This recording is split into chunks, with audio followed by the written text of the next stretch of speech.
1+1 이벤트에 추가 추석 사은품 증정, 100% 국내 생산 노벨 물리학상을 수상한 구매 신물질이 그래핀입니다. 게르마늄 그래핀 경추백에는 99.9% 살균 향균 효과, 면역력 향상, 온열 효과, 음이온 원적 외선 등을 발산해 활기를 불어넣어줍니다. 그래핀 베개의 효능으로 편안한 수면의 질 향상과 우울증, 치매 예방 개선에 도움을 줍니다. 수면 후 어깨가 결리고 혈액순환이 안 되는 분, 거북목, 일자목으로 불편하신 분에게 추천드립니다. 문의 전화 010-4487-0949.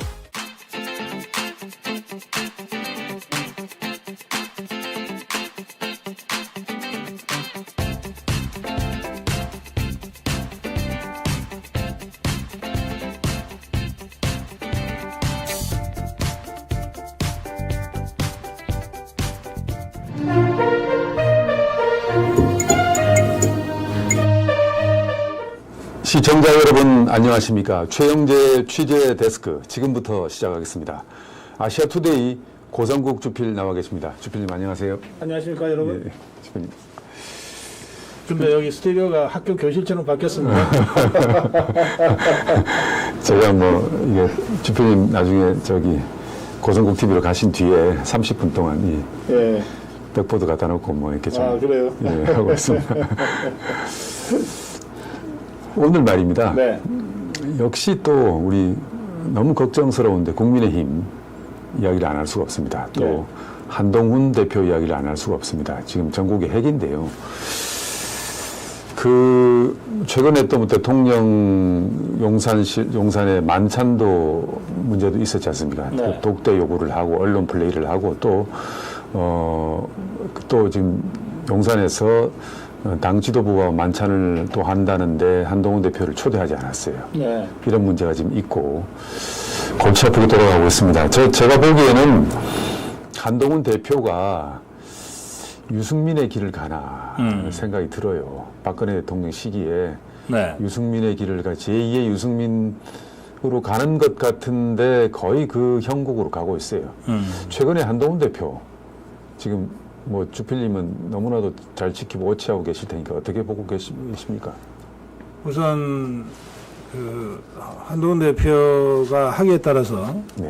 유승민처럼 될 수 있다. 네. 저는 잘못하면 유승민보다도 못한 존재가 될 수 있다고 생각합니다. 왜냐하면 유승민은 그래도 그나마 자기가 만든 유승민 계보라고 하는 게 있었어요. 그렇죠. 네. 그래서 지지난번 전당대 때는 뭐 사실은 당내 최대 계보였어요. 네, 네. 17명의 현역 의원을. 맞습니다. 네. 어쨌든 유승민의 힘으로 만들어낼 정도의. 바른당 그 계열들. 있지 그렇죠. 않습니까? 네, 네. 그 지금 뭐 한동훈은 뭐 상황이 이런 상황에서 만약에 뭔가 낙마를 하거나 대표직에서 그만두고 그러자면 정치 백수가 되면 그럼 누가 따라가겠습니까? 글쎄요. 그러니까 가면 갈수록 예. 한 대표는 지금 힘이 빠지고 예. 자충수를 계속. 그래서 한동훈이 잘해야 돼요. 지금 한동훈은 죽으나 사나 대통령과 함께 가면서 자신의 정치적 미래를 열어가야지. 네. 뭐 사실 박근혜 대통령 정도 되면 네. 이명박 현직 대통령하고 맞짱 뜰 수가 있어요. 네. 그래도 굉장히 고생했거든요. 그렇죠. 이명박 정부 5년 동안에 그 박근혜 대통령은 이제 정치인으로 살아남았지만 네. 박근혜와 함께했던 사람들 중에 공공기관 감사 간 사람도 한 명 없어요. 그렇습니다. 박근혜 5년 동안 완전히 정말 몸으로 버텨내야 됐거든요. 네, 네. 근데 그것도 박근혜니까 가능했던 거예요. 네, 네. 예, 여당의 정치 지도자들은 대통령과 이렇게 갈등 관계가 만들어지고 척을 지면 네. 이제 각오해야 됩니다. 네, 네. 완전히 그 야당처럼 그렇게 하든지 네. 그 정도 각오 없이 어설프게 네. 뭐 이를테면 우호적 차별화 대통령이 다 이해해 주시겠지. 네. 내가 내 필요할 때 적절하게 대통령과 거리를 둬도 네. 대통령이 다 받아주시겠지. 정치 권력에 그런 게 어디 있습니까? 차별화 말입니다. 예. 한동훈 대표 주변에서 자꾸 그런 주문을 하는 사람들이 있는 것 같은데. 그 정치 모르는 사람들이에요. 그 주변에 있던 사람들이 뭐 있잖아요. 뭐 네. 진모 씨니 그 사람들이 현장 정치를 한 경험이 있습니까? 아니면 뭐 하다못해 제대로 현장 정치를 참여 관찰이라도 한 적이 있습니까? 아무것도 아니거든요. 그러니까 지금 입만 갖고 다니는 사람들 아니에요. 차별화를 한다고 하는 것이 한 대표가 자기 프로그램을 갖고 있는 게 없어요. 자기 프로그램을 갖고 있는 게 없고 그저 한다는 행위가 대통령 윤석열 대통령이 진행하는 프로그램에 들어가 가지고 거기서 좀 어떻게 자꾸 노이즈 마케팅 하는 정도. 예, 뻘짓을 하고 자꾸 그러니까 딱 의료 개혁만 말해도 말입니다. 지금 의사들의 그 의대 증원, 의과대학 정원 증원 문제에 대해서 딱 조이고 있지 않습니까, 대통령이? 한동훈이가 그 쓸데없이 무슨 여야 의정하면서 네. 끼어들지만 않았어도 지금보다 훨씬 더 빠르게 그 의료개혁이 그 마무리 수순을 밟았을 거예요. 전 국민이 원하고 있는 내용입니다. 네. 그런데 그 의사들의 어떤 정부와 이 당이 일체가 돼서 의사 좀 이기주의적인 의사협회를 막 조여야 네. 되는데 자꾸 중재를 한다고 그러니까. 이러면서 어. 그쪽에서 퇴로를 열어주고. 또 이를테면은 제3자 추천 특검 네. 그거 뜬금없이 그 무슨 공약처럼 제시를 하는 바람에 네. 이게 해병대 특검이 여기까지 끌려온 거예요. 아니 아무리 철면 피한 종북 주사파들이라도 자기들이 국회에서 의결했는데 대통령이 거부권 행사했고 재의결했는데 부결됐어요. 네. 그리고 한 번 더 할 수는 있어요. 그걸 세 번 네 번 계속할 수는 없거든요. 그렇죠. 그런데 한동훈이가 제3자 특검인지 뭔지 이상한 거를 불쑥 내지르는 바람에 종북 수사파 입장에서는 울고 싶은데 빤 맞은 격이지. 맞습니다. 예? 그렇게 해서 지금까지 이게 마무리가 안 되고 있잖아요. 한 대표 가장 문제는 아까 제가 말씀드렸다시피 자기 콘텐츠가 없어요. 네. 콘텐츠가 없고 최소한의 자기 슬로건이라도 있어야 되는데 그런 게 없습니다. 그래요. 그러니까 이제 국민들이 실망할 수밖에 없고 그러면 지지율 떨어집니다.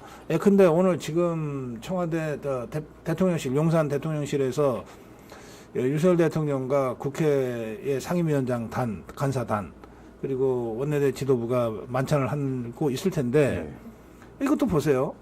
이게 국감 앞두고 원내 격려 차원에서 하는 거거든요. 네.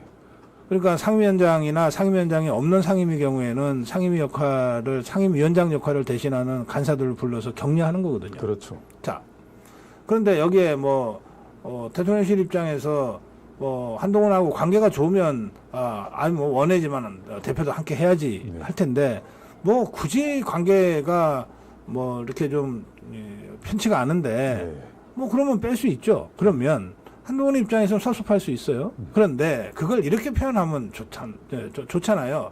아니 그거는 국감 앞두고 우리 원내 상임위원장당 격려차 하는 거니까 아이고 그런 자리는 그분들이 주역입니다. 이래버리면 사람들이 박수치지. 그걸 왕따당했다고 그건 놀리겠어요? 근데 이걸 갖고 자꾸 시비를 건단 말이에요. 한동훈만 시비를 거는 게 아니라 네. 언론도 시비를 걸어요. 언론이 대부분 지금 조중동이 지금 친한이잖아요. 지금. 네. 그 사람들 줄 잘못 썼어요. 동아일보만 해도 한동훈만 빼고라고 제목을 아예 아니, 뽑더라고요. 그러니까. 이 줄 잘못 썼다니까. 언론들도 이거 지금쯤이면 아마 좀 후회하고 있을지 몰라요. 그러니까 지금이라도 줄 다시 쓰세요. 아니 지줄 하나밖에 없었는데 지줄이 지금 반토막이 났는데 반토막이 나고 그럼 뭘 자꾸 그렇게 집착하는지 할 수밖에 모르겠어요. 없는 상황. 그리고 또 이를테면 한동훈이가 직접 그 얘기를 했잖아요. 무슨 김대남인가 누가 서울의 소리랑 전화 통화하면서 한동훈을 때려라 이런 식으로 했다는 거예요. 그걸 또 그 측근들이 나서가지고 김정혁이니 뭐니 나서가지고 수사해야 된다 막 그러던데 보세요. 이게 싸움을 해도 상대를 누구로 싸우느냐가 굉장히 중요합니다. 정치판에서는. 네네네. 그러니까 이재명이 보세요. 곧 죽어도 대통령과 맞짱 뜨겠다고 그러잖아요. 그렇죠. 다른 사람들은 자기 급이 아니라고 보는 거예요. 일부러 그렇게 하는 거거든. 네네. 예. 그 한동훈이는 이제 행정관급이 돼버렸어요. 행정관급. 그렇잖아요. 네. 행정관 지내사람급이 됐어. 네네네. 공공기관 무슨 상근간사급이 됐어. 상임 감사. 네. 그럼 감사급으로 노는 거지. 불쾌하죠. 네. 그런데 이게 우선 사실관계에도 확인이 되지 않은 상황 아닙니까? 네, 네. 우선 이 사람이 대통령실에서 그만둔 후에 있었던 일이고 그렇죠. 지금 대통령실에서 나오는 얘기는 이 사람은 김건희 여사랑은 일면식도 없는 사람이라는 거고 그다음에 특히 이 사람이 서울의 소리하고 그런 내용의 통화를 했던 시점은 전당대회 기간 중이었고 네. 그때 이 사람은 그 나경원 캠프에서 나경원 일했다는 캠프. 거고 네, 그렇습니다. 그러면 당시 전당대회 지금 다시 떠올려 보시면 한동훈 대 원희룡 대 한동훈 그리고 또 나경원 대 한동훈 굉장히 민감했던 시기. 민감했잖아요. 그리고 네. 치열하게 치열하게 경쟁을 했잖아요. 경쟁했죠. 더구나 그 패스트트랙 사건으로 그 TV에서 한동훈이 나경원에게 마치 자기한테 부정한 청탁이나 한 것처럼 몰아붙여서 나경원 쪽에서 굉장히 불쾌하고 힘들어하고 네. 분노하고 그랬던 게 지난번 전당대회잖아요. 네, 네. 그런 상태에서 나경원 쪽에서 있었던 사람 하나가 서울의 소리랑 통화하면서 한동훈이를 공격해라 말이지. 그러면서 이제 거기에 이 사람의 그 뇌피셜이 작동이 돼서 뭐 김건희 여사가 좋아할 거다 뭐 이런 얘기. 그럼 이 사람 김대란의 사람은 이미 이 사안 전에 용인 갑지역구 그 신청한 과정에서도 마치 무슨 김건희 여사가 자기를 미는 것처럼 좀 이렇게 과장하고 예. 과시욕이 그랬다가 이게 팩트가 아니라고 하는 것을 이 김대남 스스로가 지금 밝히면서 뭐 하고 있는 상황 아닙니까? 예. 그러면 이런 사람의 얘기를 불쾌하지만 네. 팩트 체크를 좀 정확하게 하고 그래야 뭐 배후 수사니 뭐니가 되지. 지금 이 배후 수사 얘기가 불쑥 나와버리니까 그럼 김건희 여사가 배우라면 김건희 여사를 수사라는 얘기고 나경원이 배우라면 나경원을 수사라는 얘기인데 예, 예. 이런 정말 택도 없는 소리를 함부로 막 내뱉는단 말이에요. 네, 네, 네. 예, 그리고 그것도 하려 그러면 그냥 행정관이니까 그냥 실무자 중에 누군가가 좀 조심 좀 하지. 응? 인터뷰 전화 통화 할 사람이 따로 있지. 어떻게 서울의 소리랑 하냐 이러고 그냥 툭 치고 가면 될 일이지. 출일인데. 예? 아니 이거를 한동훈이가 무슨 직접 막 이걸 얘기를 했으니까 스스로 행정관급으로 가는 거 아니에요. 정권에서 자신을 그 집권당 대표가 지금 뭐 고작 행정관에 불과했던 사람, 지금은 이미 거기서 다 나와가지고 어디 상임 감사하면서 그냥 월급 축내고 있는 사람하고 그런 식으로 두잡이 하듯이 싸우서야 되겠습니까? 그러니까 정치는 누가 만들어주는 거 아닙니다. 자기 스스로 만들어가는 거지. 정치인이라고 하는 게 늘 자기 급을 지켜야 되는데 네네. 이 급은 누가 만들어주지 못해요. 스스로 지켜나가는 거지. 아무리 외로워도. 예, 예. 예, 그 점에서는 한동훈이나 그 주변 사람들이 이게 정치가 뭔지 진짜 모르는 것 같아요. 최근에 주필님 네. 과방위 밀약설. 그거 아주 고약합니다. 예, 그게 이제 최민희가 국회에서 떠들어대는 바람에 이제 알려지게 된 건데 네. 최민희 얘기는 간단하게 말하면 이거예요. 뭐 어떤 저간의 사정이 있었는지는 모르겠는데 이게 속기록에 나와 있고 녹취가 공개됐으니까 네. 팩트일 거예요. 뭐냐면 아니 그러면 이제 우리가 서로 이재명 한동훈 대표 공격하지 않기로 한 원칙은 이제 깨진 거죠. 자 그럼 이제부터 시작해 보세요. 이렇게 된 거거든. 네, 네. 그러면 밀약이 있었다는 얘기잖아요.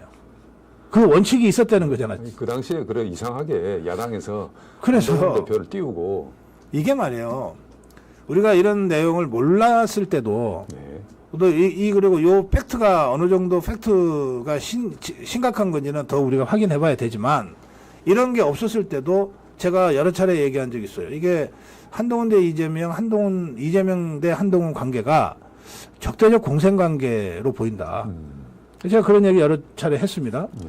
근데 지금 적대적이긴 하죠. 두 사람 다 서로 대통령 하려고 하니까 네네. 이거는 우호적일 수는 없죠. 적대적인데 서로의 필요에 따라서 일시적으로 서로 의지해서 가는 이런 적대적 공생 관계가 있었다는 거 아니에요, 지금. 아니, 그럼요. 지금 이게 뭐 홍준표 시장도 이 한동훈을 용병이다 용병이라고 그랬죠. 예, 용병이라 그랬는데 이거 제가 그러니까 볼까요? 용병이라는 건 그 내용은 좀 우리 최 국장이 전해주시고 용병이라는 건 한마디로 얘기하면 정체성 없고 주인 없고 그냥 돈 많이 주는 쪽으로 따라 붙는다는 거 아니에요. 그렇죠. 그러니까 그렇게 보이는 거란 말이에요 지금. 그러니까 제가 신문을 정치부장이 아침에 와서 가장 중요한 일이 전체 일간지를 다 스크린을 하는 건데 네. 한겨레와 경향 등 이제 뭐 좌파 언론이라 할 수 있지 않습니까? 네. 한동훈이 좀 이렇게 말하자면 좀 이렇게 안 좋게 풀리는 것을 그렇게 걱정을 해요.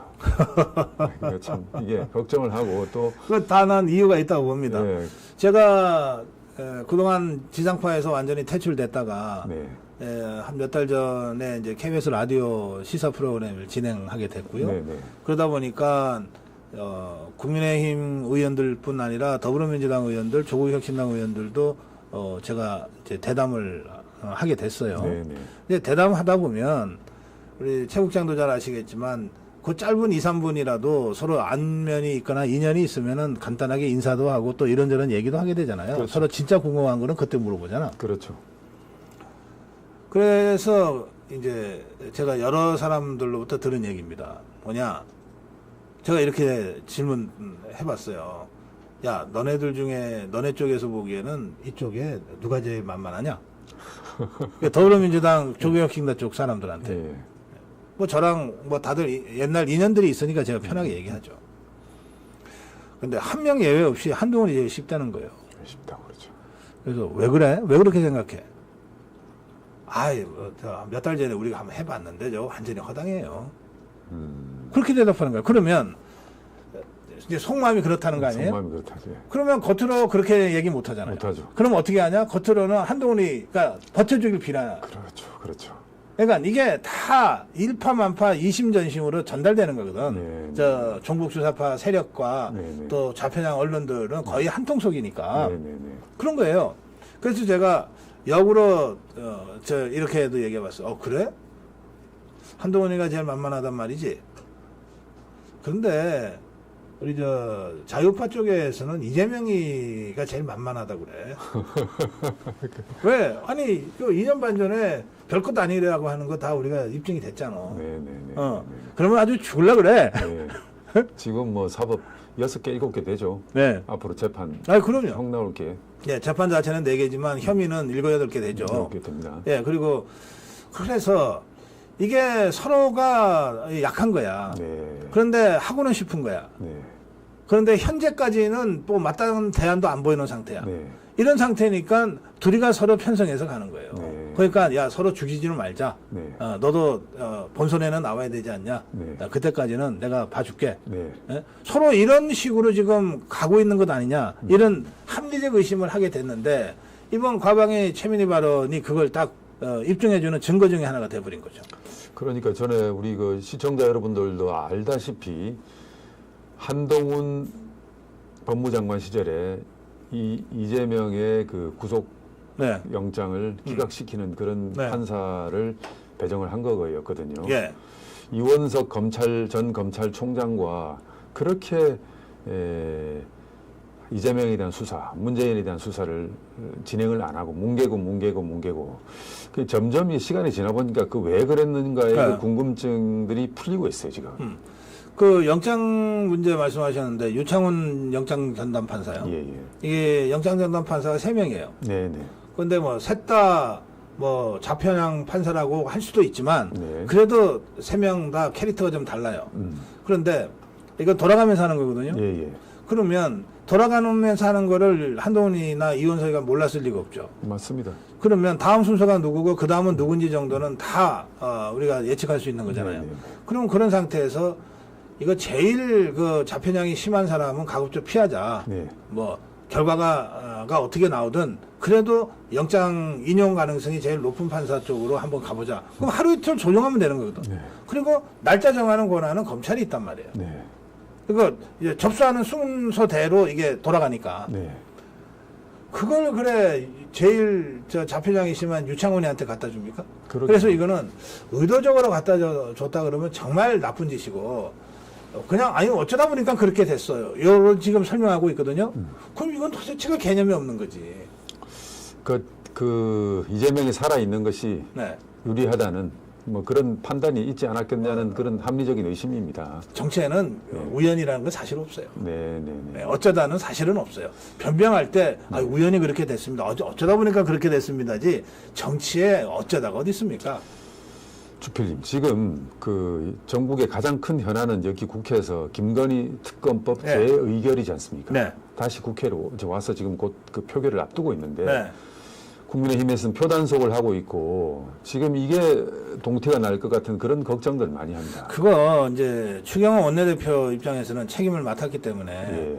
혹시라도 하는 생각으로 이제 뭐 표단속에 나서고 그럴 수밖에 지금 없지만 그 용산에서 만찬 지금 하고 있는 것도 그게 가장 큰 그 이유 근데 저는 아닙니까? 표단속 할 필요 없다고 생각해요. 그래요? 네, 이탈표 못 나온다. 못 그거 나온다. 봅니다. 왜냐하면 네. 이제 하여튼 한동훈이나 그 측근들도 그 정도 계산은 할 머리가 있잖아요. 네. 아 이게 지금 우리가 대통령 거부권을 무력화시키면 네. 단 한 번이라도 재의결 했는데 통과가 돼버리면 그 순간 대통령 거부권은 이제 그야말로 그냥 헝칼이 돼버리는 거거든. 무력화시키면 그 다음에 저 종북 주사파들이 계속해서 그걸 기화로 더 나쁜 악법들을 밀어붙일 텐데 네. 이걸 막을 방법이 없다. 방법이 없다. 자기들이 현실적으로 막을 수단도 없다. 없다. 대통령 거부권 하나 가지고서 이걸 버텨왔는데 예. 이거를 스스로 자기들이 칼을 헝칼로 만들어 버린다. 예. 이거는 자기들이 죽는 짓이다. 그리고 예. 그 순간 이탈표 몇 명이 이탈했냐고 찾는 게 아니라 국민의힘 전체가 무너지게 된다. 네. 이 정도 안단 말이에요. 예. 그래서 저는 그냥 내버려 둬도 감히 이탈 못한다고 생각해요. 이탈 못한다. 네, 그리고 그 이탈표를 단속하는 게 어디 원내대표만의 책임입니까? 당대표가 그보다도 책임이 크지. 비록 원외라 하더라도. 네. 그렇잖아요. 그래서 사실은 지금 우리가 이탈할 가능성이 있다고 보는 게 한동훈 측근으로 분류되는 사람들이 혹시 이탈할지 모르겠다 이런 거 걱정하는 거 아니에요. 네네. 한동훈의 한마디면 정리되는 거예요. 내가 대통령 되기 위해서라도 우리는 절대 이탈표가 나오면 안 됩니다. 이렇게 구체적으로 한마디 해주면 되는 거야. 우리가 죽지 않기 위해서라도 이탈하면 안 됩니다. 그리고 나를 대통령으로 만들기 위해서라도 이탈하면 안 됩니다. 이의야를 막론하고 대통령이 행사한 거부권은 우리가 지켜줘야 됩니다. 탄핵을 엄두도 못 내게 만들어야 됩니다. 이러면 간단한 거 아니에요. 그러면 간단한데. 그걸 추경호 원내대표가 일일이 국회의원 만나서 다독거리고 그래야 될 일입니까? 대통령이 뭐 직접 만찬까지 해가면서 이게 이거 좀 지켜주세요. 이게 옹색하게 그렇게 해야 될 얘기입니까 이게? 그런데 지금 그 주필님 전선이 어떻게 이게 특히 김건희 여사 특검법과 관련해서 그어지고 있냐면 민주당하고 그리고 친한동훈계와 또 언론 이렇게 연합군이란 말입니다. 조선일보 등 조중동도 지금 같은 편이에요. 이 연합군, 민주당, 친한동훈계 그리고 조중동 등 대부분의 언론이 연합군이 돼서 김건희 여사에 대한 조사를 해야 된다. 사과를 해야 된다. 이렇게 요구하고 한 대표도 자기가 한 말이 있지 않습니까? 이거 특검법 제3자 특검 본인이 주장한 내용이었고 최근에 친한계에서 이렇게 김 여사는 좀 사과를 해야 되는 거 아니냐. 이런 이야기가 계속 나오고 있는 거거든요. 그 사과는 잘못이 있을 때 하는 거지. 예. 오늘 검찰이 최종적으로 불기소 결정했잖아요. 네. 그거는 사법적으로 책임을 물을 만한 잘못이 없었다는 거 아닙니까? 적어도 현재의 법 체계로는. 그렇죠. 그럼 그걸로 종결된 거지. 근데 한 대표는 계속 국민 눈높이를 얘기하고 있어요. 그 한동훈 눈높이지. 국민 눈높이. 그리고 진짜 국민한테 물어보세요. 잘못이 없는데 왜 사과하냐. 그리고 이게 정치적 사과가 필요할 때가 있는데 그거는 그 사과로 그 사안이 최종적으로 완결되고 마무리된다고 하는 것이 확실할 때 하나 하는 거예요. 네네. 근데 사과가 새로운 국면의 시작이 돼버리면 절대 해서는 안 되죠. 8년 전에 박근혜 대통령이 사과했다가 결국은 죽었어요. 그렇죠. 네. 사실은 사과할 일도 아닌데 하도 지금 우리 최 국장 말씀하신 대로 조중동이 떠들어대고 그냥 공격이 되고 내부에서도 이 정도면 사과해야 되는 것 아니야 이렇게들 사과한 뒤에 계속 그러니까 어쩔 수 없이 대통령이 사과를 했어요. 더 증폭된 거예요 그때. 그래서 사과 한 번 하면은 이걸로 마무리된다고 생각하고 했겠지. 박근혜 대통령이 이게 새로운 시작이다 생각했으면 했겠어요? 그러게 말이에요. 그러니까 마무리될 거라고 생각하고 한 거예요. 네. 그런데 실제로는 그게 진짜 탄핵의 시작이 돼버렸어요. 맞습니다. 그렇게 하에 사과하면 안 되는 거예요. 그래서 지금 이 김건희 특검법 재의결도 네. 바로 저들이 죽기 살기를 밀어붙이는 그 네. 대통령 탄핵. 네. 왜냐하면 이재명이 본인이 감옥에 안 가려면 대통령 탄핵을 시켜야 자기가 살 수 있다 생각하기 그렇죠. 때문에 예. 그거의 수순이나 말입니다. 그러니까 거기에 예. 이 바람잡이 해주거나 네. 거기에 저 부역하는 네. 이런 사람 또는 이런 세력은 우리 자유파 진영에서 그거 용납해주면 안 됩니다. 그래서 이제 최근에 한동훈 대표의 행보가 제2의 유승민의 길을 가느냐 아까 말씀드린 그래요. 이제 이대로 가면 제2의 유승민이 되는데 유승민이보다 훨씬 더 비참하게 될 거라는 겁니다. 자기 세력도 전혀 없이 예. 하나도 안 따라갑니다. 그렇죠. 예. 자, 이쯤 하실까요? 네. 예. 제가 광고하러 왔는데. 하십시오. 네. 아니요. 영상부터 좀 틀어주시고. 네. 1+1 이벤트에 추가 추석 사은품 증정, 100% 국내 생산 노벨 물리학상을 수상한 구매 신물질이 그래핀입니다.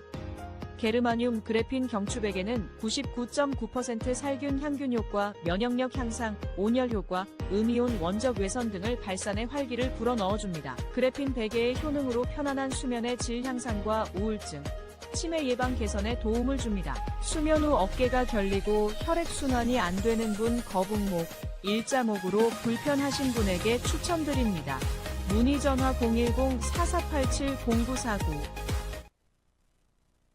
네, 이 아트TV 구독자 여러분께 좀 특별 이벤트 제가 알려드리려고 이 광고는 제가 일부러 하겠다고 했습니다. 1+1 이벤트입니다.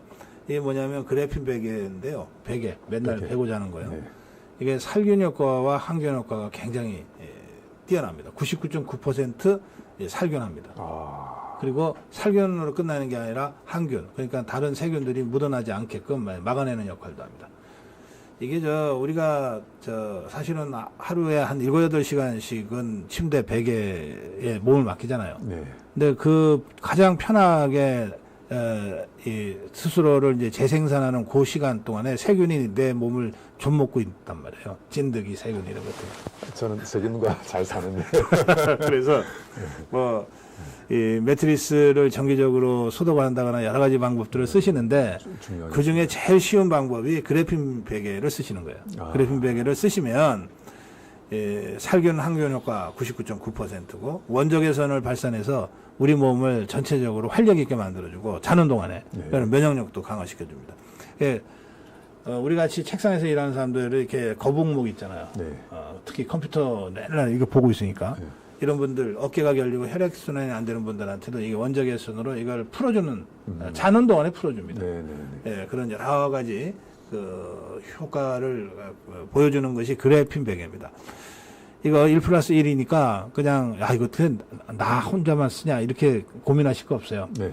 하나 주문하면 2개가 가니까 네.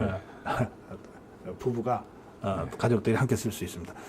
010-4487-0949입니다. 010-4487-0949. 사구.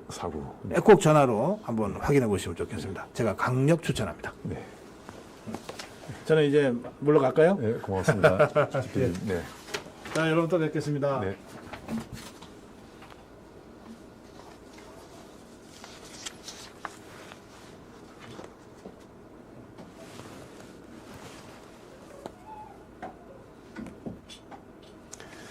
네, 아투TV 시청자 여러분, 이제 2부 순서로 제가 단독으로 진행을 해보겠습니다.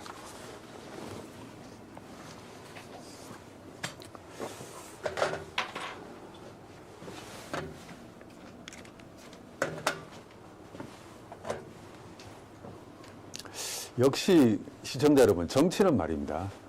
살아있는 생물이라고 어떻게 될지 모릅니다.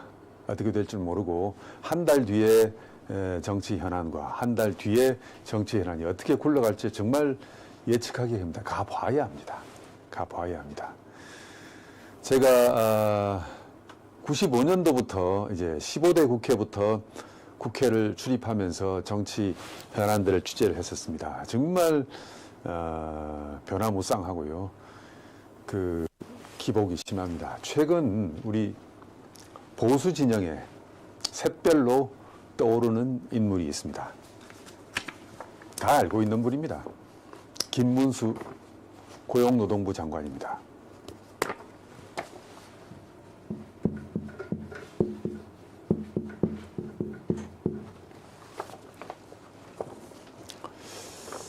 김 장관이 최근 이렇게 떠오를 줄 아무도 예측하지 못했습니다.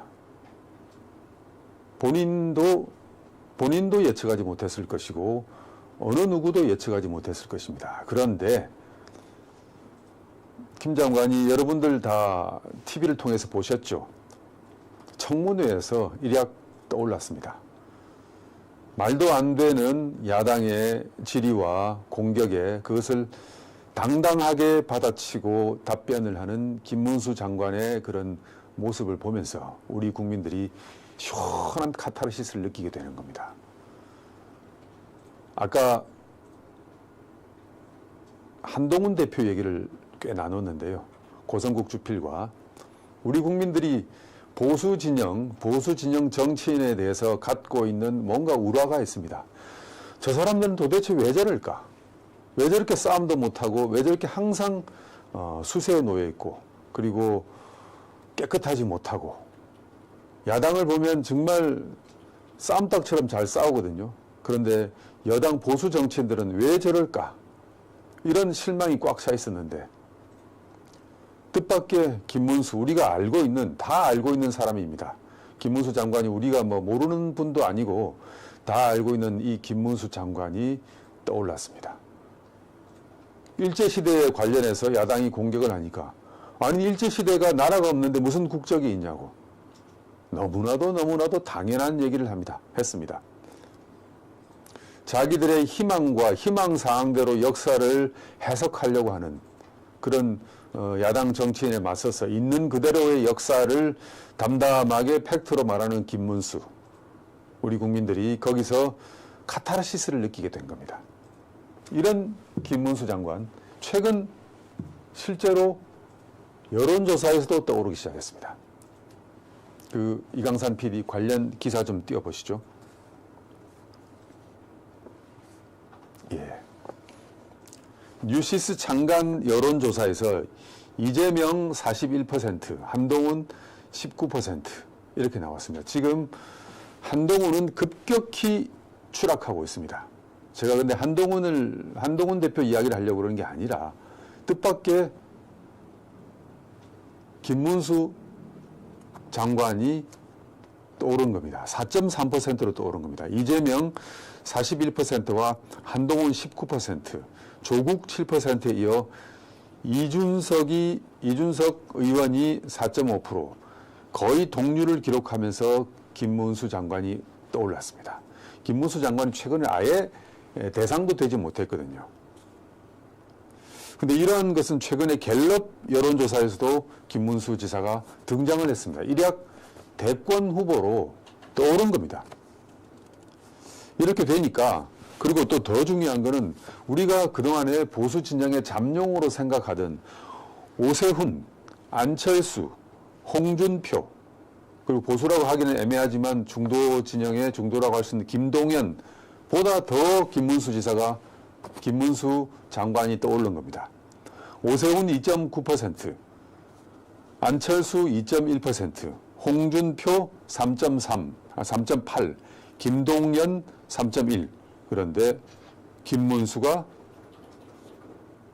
그보다 더 높은 4.3을 기록한 겁니다. 그래서 선수 교체를 해야 하는 것 아닌가라는 소리도 나오고 있습니다. 윤석열 대통령과 계속 갈등을 일으키는 한동훈 대표의 국민들이 피로감을 느끼기 시작했고요.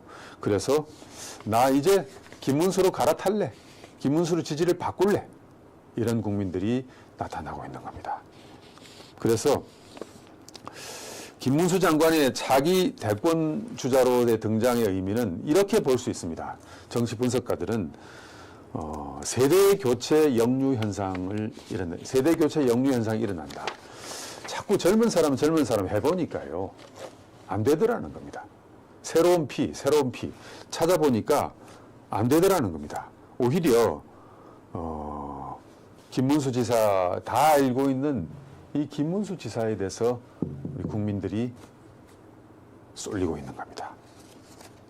정통 보수층, 특히 70대 이상에서 갤럽 조사를 보면요, 김문수 장관에 대한 지지가 압도적이었습니다. 그리고 70대 이상에서 김문수 지지로 다 돌아서고 있는 겁니다. 특히 또 대구 경북에서 김문수 지지로 거의 갈아타고 있고, 윤석열 대통령의 지지층과 김문수 장관의 지지층이 겹친다는 겁니다. 정통 보수 진영이 이제 김문수 장관을 밀기 시작하는 겁니다.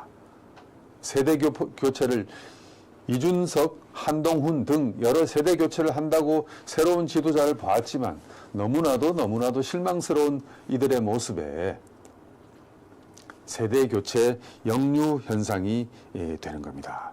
그러니까 20, 30, 40 세대의 힘이 예전만 못하다는 겁니다. 그래서 다시 50, 60, 70 세대가 버티는 힘으로 이 힘이 김문수를 밀고 있는 겁니다. 당분간은 이런 구도가 계속될 것 같습니다. 대통령 선거 무렵에는 얼마나 큰 바람을 일으킬지는 아직까지는 예단하기 힘듭니다. 그렇지만 지금 이 국면에서 예사롭지 않는 이런 바람이 일어나는 겁니다. 여러분, 오세훈 시장보다 앞섰다는 것은 정말 충격적인 그런 여론조사 결과거든요.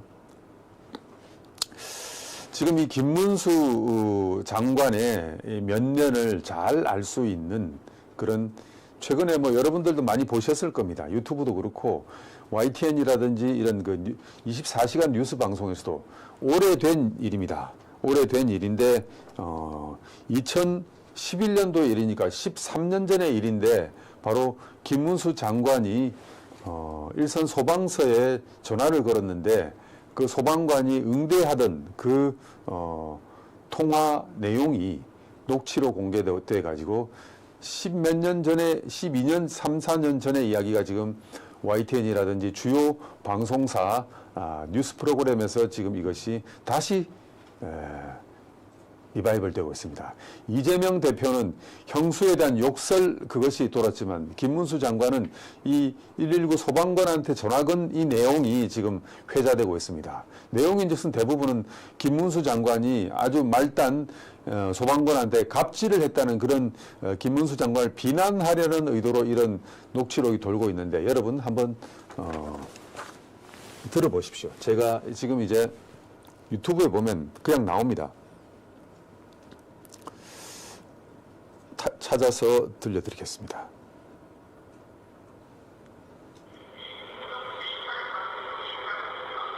우리 남양주 소방서 맞아요? 예, 맞습니다.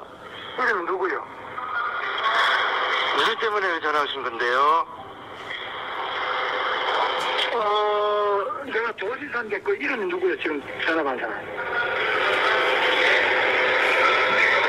누구죠? 예, 예.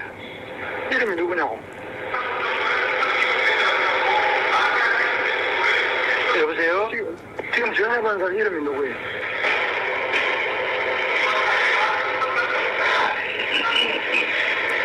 누구죠? 예, 예. 무슨 일 때문에 전화하셨어요? 이름이 누구냐는데 왜 말을 안 해? 무슨 일 때문에 전화를 하셨는지 먼저 말씀을 갖다가 해주십시오.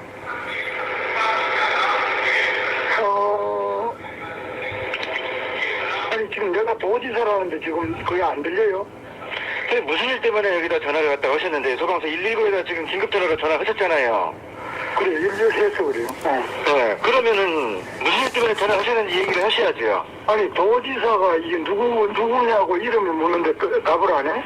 여기에다가 그렇게 전화를 갖다가 하시면은 여기 일반 전화를 하셔야지, 긴급 전화로 얘기가 그렇게 얘기를 갖다 하시면 안 되죠.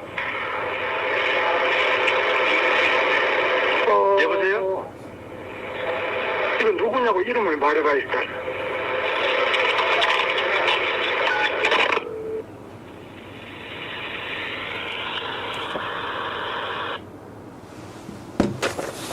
예, 시청자 여러분, 지금 당시에 2011년 12월 김문수 경기도지사가 지금 119에 전화 건 그 내용을 들으셨습니다. 당시 경기도지사였죠. 그래서 이 사건 뒤에 김문수 당시 경기도지사는 119 전화 응대를 잘못했다고 이 소방대원을 인사조치를 했습니다. 김문수 경기지사는 당시에 환자 이송 체계를 문의하기 위해 남양주 소방서 상황실로 전화해서 도지사라는 신분을 밝혔지만은 상황실 근무자가 이제 계속 거기에 대해서 아까 말씀 들으신 대로 그렇게 하면서 이렇게 이름도 밝히지 않고 전화를 끊어버렸습니다. 그래서 근무 규정을 위반했다며 다른 지역으로 김 지사가 당시에 인사 조치했습니다. 이런 내용을 가지고 지금 또 이 김문수 지사가 새롭게 보수의 희망으로 떠오르니까 옳다, 잘 만났다. 김문수를 어떻게 보면 그 뭉개고 공격하기 위한 소재로 당시에 통화 녹취록을 꺼낸 겁니다. 야권에서 그리고 주요 언론들에서. 그런데 여러분들 좀 이 상황을 이해하시려면은 그 도지사와 소방관의 관계가 어떤 것인지 좀 우리가 이해를 할 필요가 있습니다. 도지사는 말입니다. 경기도 소방본부의 인사권자이고 최고 사령관입니다. 그런 체계가 있습니다. 마치 여러분 그 우리나라 오늘 뭐 며칠 전에 어제 국군의 날이었지 않습니까? 3군을 통수하는 군 통수권자는 대통령입니다. 우리나라 국군의 최고 사령관은 바로 윤석열 대통령입니다. 경기도 소방본부의 최고 사령관은 도지사입니다. 경찰하고 다릅니다. 실제로 지금 아마 경기도청의 공무원이 한 30만 명 전후가 될 텐데요. 경기도 관하에 경기도청 산하의 경기도의 소방관 수는 아마 50만 명 정도 되는 걸로 알고 있습니다. 그 소방관들의 인사권자가 도지사입니다. 도지사고 바로 직속 상관입니다. 금방 전화 받은 그 소방관의 직속 상관이 김문수 도지사입니다. 군으로 치면 뭐 여러분들 군에 갔다 대부분 남성 우리 시청자 여러분들은 청취자 여러분들은 군에 많이 대부분 갔다 오셨지 않습니까? 사단장입니다. 김문수가. 사단장이 예하 대대나 연대로 가서 안 그러면 중대로 가서 근무를 서고 있는 병사에게 관등 성명을 묻고 한 겁니다. 그런데 사단장이 와서 관등 성명을 묻고 그리고 임무를 물었을 때 이렇게 대답하는 그건 군대가 아니죠. 아마 상식적 이해가 안 되실 겁니다. 그런데 바로 그런 상황이 지금 당시 벌어진 겁니다. 직속 상관이자 화재가 났을 때 큰 건물에 화재가 났을 때 뚫고 들어가서 진압해, 인명구조해라고 하는 그런 진압명령을 내릴 수 있는 사람이 최고 사령관이, 사단장이 도지사인데 그런 직속 상관의 전화를 받고 저렇게 응대를 한 겁니다. 저런 이 소방관은 국민의 생명을 지키는 사람이거든요. 가장 중요한 사람이지 않습니까? 저런 소방관을 통제를 하고 지휘를 하는 사람이 경기도지사란 말입니다. 도지사는 그래서 어느 소방서든지 간에 불시에 방문을 해서 관등 성명을 묻고 그리고 지금 맡은 보직이 무엇이고 지금 무슨 일을 하고 있는지 물을 권리가 있는 겁니다. 그것을 안 하면 도지사가 아니죠. 그리고 거기에 대해서 그 해당 소방관은 거기에 답변을 하고 그리고 자기의 임무가 뭐고 소속이 어디 소속이고 이름이 어떻게 되고 라는 걸 최고사령관인 김문수 도지사한테 답변을 하고 해야 복명복창을 해야 될 의무가 있는 겁니다. 이것을 다른 무슨 갑질 그거 아니거든요. 최고사령관이고 그리고 바로 직속 상관인 거거든요. 이것을 야당뿐만 아니라 일부 언론들이 왜곡을 해서 김문수 장관을 이제 공격을 하기 시작한 겁니다. 그래서 최근 김문수 장관이 이런 글을 발표를 했습니다. 이런 말을 했습니다. 그런 얘기도 있고 여러분 그래서 이 김문수 장관이 저도 김문수 장관을 꽤 오랫동안 지켜봐온 언론인인데요. 얼마나 극성이냐면은 부지런하기가 말도 못합니다. 밑에 부하 직원들이 견뎌내지를 못할 정도로 그 정도로 부하 직원들을 들들들 볶습니다. 그런데 인간 김문수가 그렇게 갑질하거나 안 그런 부하들을 들볶는 사람이 아닙니다. 공직에 있기 때문에. 자신의 공직에서의 그런 자기한테 자신에게 주어진 그 임무를 수행하기 위해서 부하들을 들들들 볶는 겁니다. 들들들 볶는 경기도의 공무원들은 그만큼 그것이 왜 그렇게 들들 볶겠습니까? 대민 봉사 내지는 이 시민들에게 잘하라고 그러는 겁니다. 여러분 얼마 전에 부천에서 큰 화재가 났었죠. 모텔에. 저는 그 사건을 보면서 좀 어이가 없었던 게 그 대형 화재 사건의 최고 책임자는 김동연 경기도지사입니다.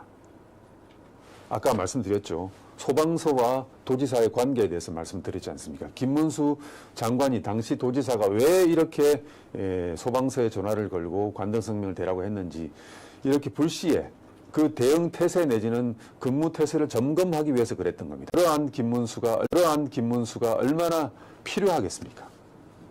최근에 김문수 장관이 강연을 하나 했는데 제가 그 강연에 관련된 내용을 읽어드리겠습니다. 김문수 장관이 최근 보수 학생단체인 트루스포럼에서 한 강연이 화제다. 김문수 장관은 제복 입은 4개의 기관, 국방, 군인들이죠. 경찰, 소방, 교도관을, 감옥에 있는 교도관 있지 않습니까? 교도관을 거론하면서 공권력의 힘, 특히 경찰력이 강화돼야 한다는 강연을 하였다. 젊은 시절 학생운동과 노동운동을 통해 대목군이었던 김문수 노동장관으로서는 의외의 강연이었다. 그렇죠. 반정부 운동 그리고 정부를 공격하고 이렇게 데모로만 하던 사람이 갑자기 정부의 공권력의 어떤 그 핵심인 이 4가지 제복, 경찰, 군, 소방, 교도관을 옹호를 한 겁니다. 그도 그럴 듯이 경찰로부터 수없이 공권력으로부터 김문수 장관은 탄압을 당하고 그리고 고문 수사까지 당했던 장본인입니다. 그런 장본인이 이런 공권력을 옹호하고 나선 것이죠. 김문수 장관이 말입니다. 미국 경찰하고 비교를 하면서 1897년 이후 1987년 이후 87년 민주화 이후로 대한민국이 경찰력이 약화된 것을 지적한 겁니다. 시위대가 경찰에게 폭력경찰, 독재경찰이라고 하니 이를 부인하느라 민주경찰 하면서 기본적으로 갖춰야 할 강력함과 엄격함마저 무너진 겁니다. 여러분, 문재인 정부를 전후해가지고 경찰에서 여경을 엄청나게 뽑은 거 아시죠? 물론 제가 이렇게 남성 위주의 생각으로 얘기하는 게 아닙니다. 그런데 사건이 그렇게 진행되는 거 인천 이런 데서 보면 어떤 범죄 현장에서 여경이 출동을 해서 도망을 가버리는 겁니다. 그런 동영상이 몇 번 공개돼서 여러분들도 본 적이 있을 겁니다. 여경이 출동해서 도망을 가버린 겁니다. 그러니까 최소한의 범죄를 진압할 만한 그런 물리력을 갖추지 못한 여경들을 남녀 성비를 맞춘다고 대거 채용을 해놓으니까 공권력이 또 무력화되는 그런 부작용이 생기는 겁니다. 이런 얘기는 김문수 장관의 얘기입니다. 대한민국에 들어와 있는 조선족들 있지 않습니까? 중국에 와 있는 우리 조선족 중국 동포들 이야기를 들어보면 나옵니다. 공안이 그만큼 중국에서 무섭거든요. 그런데 범죄자들이 중국 공안을 무서워하는데 대한민국의 한국 경찰은 조선족들이 하는 말입니다. 유치원생들 건널목 건널 때 안내하는 사람들이 경찰이다. 이런 얘기를 하는 겁니다. 그만큼 대한민국의 경찰이 약화됐는데 그런 것을 지금 이제 김문수 장관이 지적을 하고 있는 겁니다. 4대 제복의 힘을 다시 세우는 것이야말로 가장 중요하다. 이렇게 얘기를 하고 있습니다. 그 말은 선량한 일반 시민들에게 피해를 주는 범죄와 무질서를 바로잡는 공권력의 강력함과 엄격함을 바로 세워야 한다는 그런 뜻입니다. 국가의 기강이 바로 잡히고 사회 질서가 바로 잡혀야 제대로 된 선진국이 될 수 있다는 그런 것을 김문수 장관이 지금 강조하고 있습니다. 그만큼 우리 사회에 공권력을 무시하고 제 마음대로 깽판을 치는 범죄와 좌파들의 행태가 도를 넘어서고 있다는 그런 것을 지적하는 겁니다. 젊은 시절 노동운동과 학생운동을 통해서 누구보다도 공권력의 탄압을 많이 받아온 김문수 장관이 이런 얘기를 하고 있는 것입니다. 그래서 새로운 어떤 그 보수의 희망으로 김문수 장관이 떠오르고 있습니다. 여러분 지켜봐야 되겠습니다. 네, 최영재 취재데스크 오늘은 10분 정도 빨리 마치겠습니다. 시청자 여러분, 다음 방송 시간까지 안녕히 계십시오.